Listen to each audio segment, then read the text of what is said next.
इन elections के ऊपर एक मुकम्मल तहकीकात कराई जाए।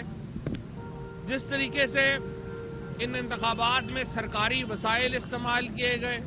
जिस तरीके से इंतखाबात को पहले तो डिले किया गया, फिर वोटिंग की शरह को कम करने के लिए आपने देखा कि एक बाकायदा मनसूबाबंदी के तहत वजीर दखला राना सनाउल्लाह ने और खुद पीपल्स पार्टी की हुकूमत ने बार बार कराची के शहरियों को ये कह के इन इंतखाबात से दूर रखने की कोशिश की कि यहाँ पे तो धमाके हो सकते हैं, हमारी अमन-ओ-अमान की सूरत हाल ही बहुत ख़राब है। अब अगर जो हुकूमतें हैं अगर वही अपने शहरियों को डराने पे आ जाएं और ये बताने पे आ जाएं कि आपने घरों से नहीं निकलना, तो जाहिर है कि वोटिंग की शरह मुतासर होनी थी और वोटिंग की शरह उससे मुतासर हुई। और इसके बाद जो जिस तरीके से फॉर्म्स की तब्दीली है वो अब सारी वीडियोस आपके सामने हैं, आपने खुद देखा है कि किस तरीके से यहाँ पे ये कराची के जो इंतखाबात हैं उनको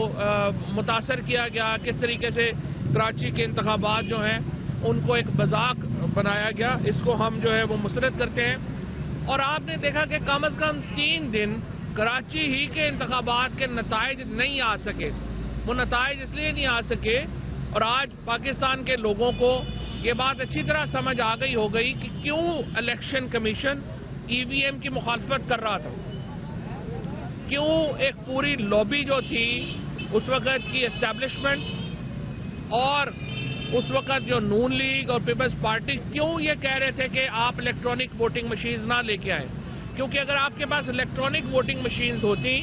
जो हमने बना ली थी और हम कह रहे थे इलेक्शन कमीशन को कि आप अगले इलेक्शन जो हैं वो ईवीएम के ऊपर लेके जाएं, अगर आप ईवीएम के ऊपर होते तो आपके नताइज तो अगले आधे घंटे में आ जाते और फिर आप वोट टैंपरिंग नहीं कर सकते, फिर आप फॉर्म टैंपरिंग नहीं कर सकते। और ये एक दफ़ा फिर रिमाइंडर है कि किस तरह से इन्होंने एक इलेक्शंस को रिग करने के लिए इलेक्ट्रॉनिक वोटिंग मशीन नहीं आने दी। इसके बाद मैं आपको बता देना चाहता हूं कि आज जो है अब से कुछ देर के बाद खैबर पख्तूनख्वा की असम्बली की तहलील जो है वो हो जाएगी और खैबर पख्तूनख्वा की असम्बली की जो तहलील की समरी है वो अब से कुछ देर के बाद खैबर पख्तूनख्वा के वज़ीर आला गवर्नर साहब को भिजवा देंगे। मैं गवर्नर साहब से उम्मीद करता हूं कि वो आइन के ऊपर अमल दरामद करेंगे और जिस तरह पंजाब के गवर्नर ने 48 घंटे इंतज़ार किया, आप इंतज़ार नहीं करेंगे और असम्बली को तहलील करके हम इंतखाबात की तरफ बढ़ेंगे।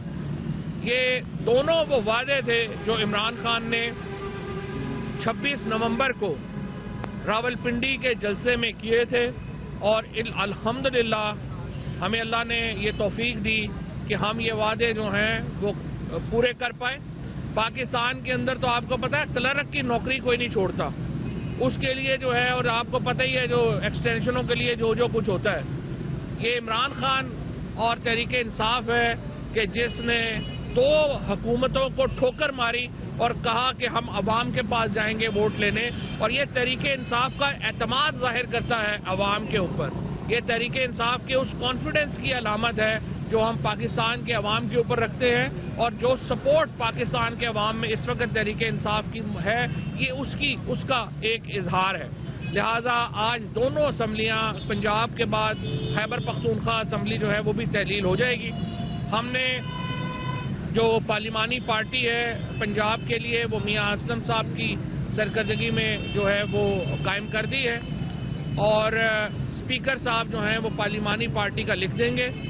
जो अभी मुझे पता चला है कि नाम जो आए हैं हुकूमत की तरफ से, मुझे नहीं लगता कि वो कोई संजीदा नाम है, वो तो ज़ाहिर एक मजाक ही है अगर उन्होंने यही नाम दिए हैं जो ज़ाहिर अभी हमें नहीं कम्युनिकेट हुए। हमने जो नाम दिए थे वो संजीदा नाम है और हम समझते हैं कि आप उन नामों के ऊपर इत्तफाक़ राय होना चाहिए। आज मैं पहले इंटरव्यू सुन रहा था मलिक अहमद साहब का, उन्होंने भी कहा कि जो पीटीआई के नाम है वो संजीदा नाम है और उनमें फ्लेक्सिबिलिटी हो सकती है। मेरी नज़र में मैं अब भी दरख्वास्त करूँगा नासिर खोसा साहब से कि वो अपना फैसला तब्दील करें और इसके ऊपर ये पाकिस्तान के लिए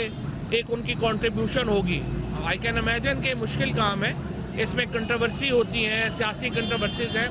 नासिर खोसा साहब, अहमद नवाज सुखेरा साहब, दोनों बड़े क्रेडिबल नाम हैं। अहमद नवाज सुखेरा साहब ने हमारे साथ भी काम किया है اور وہ موجودہ حکومت کے کیبنٹ سیکرٹری ہیں. تو آپ امیجن کر سکتے ہیں کہ وزیر اعظم کا بھی انہیں پوری طرح اعتماد حاصل ہے. اور اسی طرح سے نصیر صاحب جو ہمارا تیسرا نام ہے، ان کے اوپر بھی جو اس وقت چودھری شجاعت صاحب کا اور جو باقی اس وقت حکومت میں لوگ شامل ہیں ان کا قریبی ان سے اعتماد کا تعلق ہے، ان کے اوپر بھی کوئی مسئلہ نہیں ہونا چاہیے. لیکن جو دونوں بیوروکریٹس ہم نے سلیکٹ کیے ہیں، ناصر کھوسہ صاحب اور احمد نواز سکھیرا، پوری بیوروکریسی اور پاکستان کے لوگ جو ہیں وہ یقیناً ان کی انٹیگریٹی کے اوپر،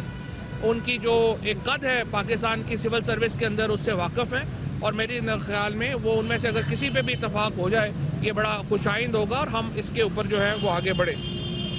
اس کے ساتھ ساتھ ہم نے